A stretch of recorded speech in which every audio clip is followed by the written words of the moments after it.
just going to lead this off, and then I want Ryan to, and I hope you had a chance to meet Ryan tonight, but let him tell you some of his story.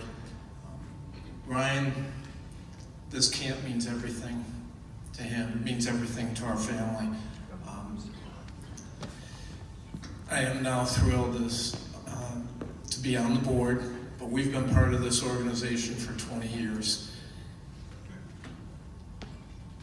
And to see this kind of support from everyone is just, and I hope you get a sense of the impact this has had on people. If you ever have an opportunity, Visitors Night at Camp Fantastic will be an evening that you would never forget. You would treasure it, and it's amazing the work that this organization is doing. To be here tonight, I'm surrounded with Ryan, my wife Terry, my daughter Olivia, wonderful family, friends, and when we say friends, there's a room full of them here. In 20 years, there are many, many great relationships, and these are, words can't describe it. But that is the magic of Special Love. I want to shout out two people, and that would be Kathy Russell, who, when Ryan was probably 2 months into treatment in 1996, met our family and said, you need to know about Special Love and Camp Fantastic. Ryan was this big, okay, and the first time he went to camp, first couple of years, she literally was calling us every night to say, he's okay. Here's a young man going through treatment, and he's off, and we have no idea what's happening. When he came home, he couldn't quit talking about it. So Kathy, thank you very much for thinking of us and thinking of so many others throughout the years. When you go to camp, Dave Smith is a guy you can't miss. Again, for 20 years, we've had a license to just be there and have fun in the midst of very, very serious times of treatment. And Ryan loves it. He's going to tell you about it.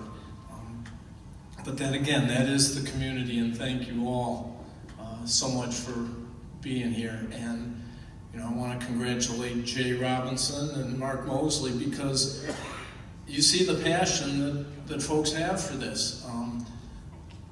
That's why I'm thrilled to be on the board. I'm thrilled to help share the message, and also as a family that has walked this journey. And it's a community that is just treasured. So I'm going to turn this over to Ryan and let you tell him about some of his journey. Thank you.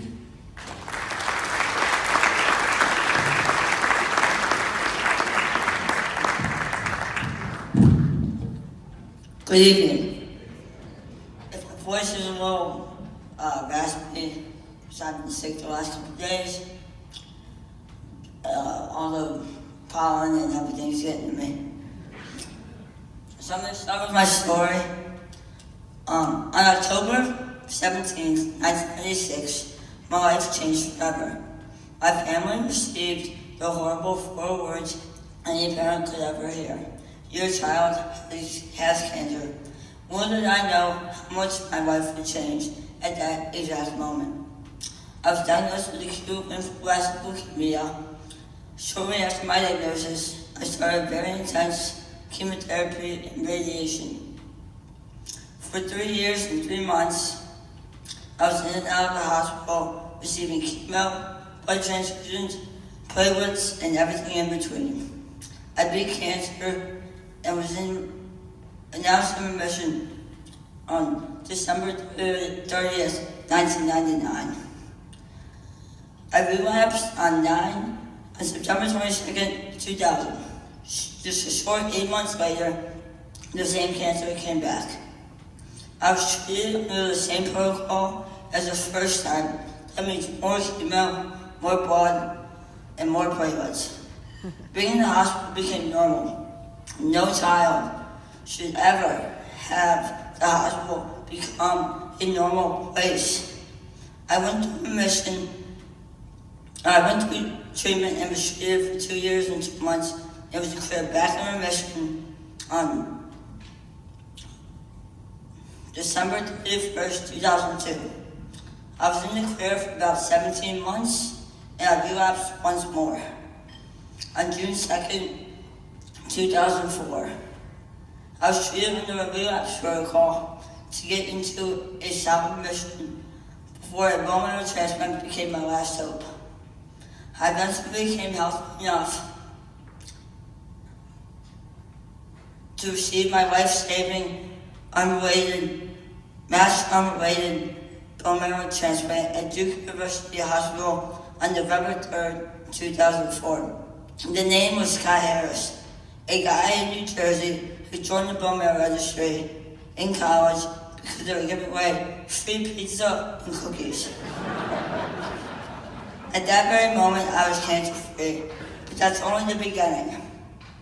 Life after cancer was a lot of outpatient visits to Georgetown University Hospital in Washington, D.C. Each year I was cancer-free was a blessing. Life was never normal for me, but I had to adjust. Side effects of a bone marrow transplant include something called graft-versus-host disease, also known as GVHD, which can cause weight effects. I was 11 years in the clear until April 2016. In my case, GVHD was on my tongue with something called leukoplakia.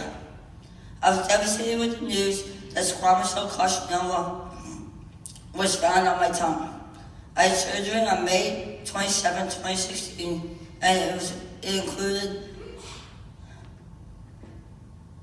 the removal of the right side of my tongue and the removal of 22 lymph nodes, hoping to get all the cancer if it had spread anywhere else within the neck.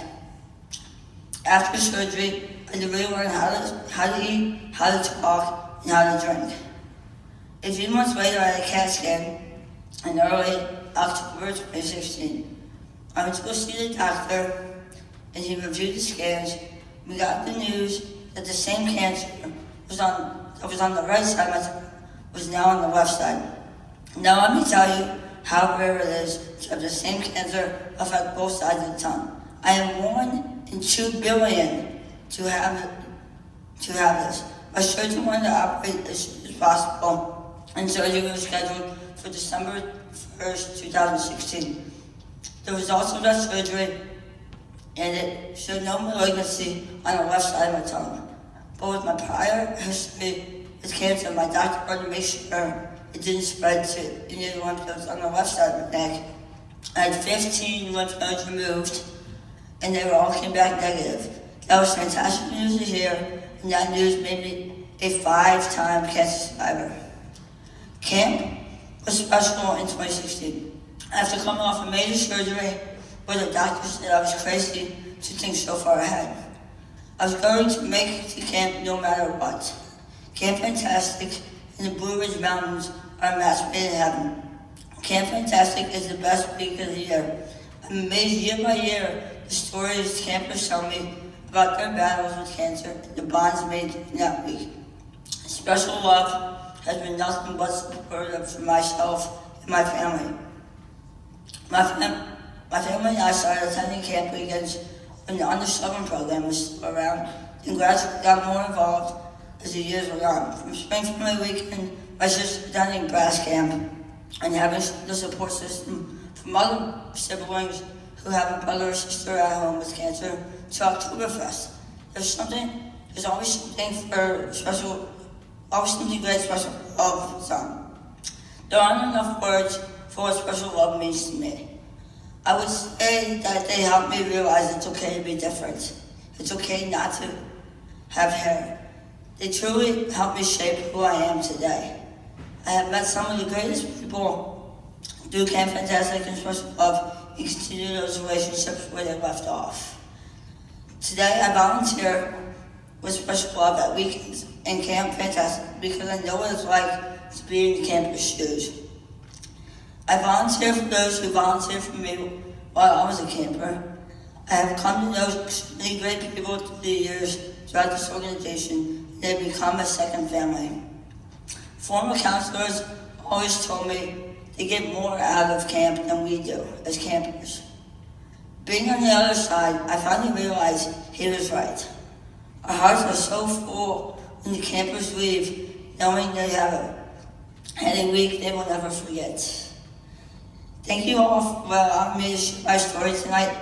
I hope my story not only inspired you, but also helped you understand what special love means to me, my family, and the volunteers that make things happen.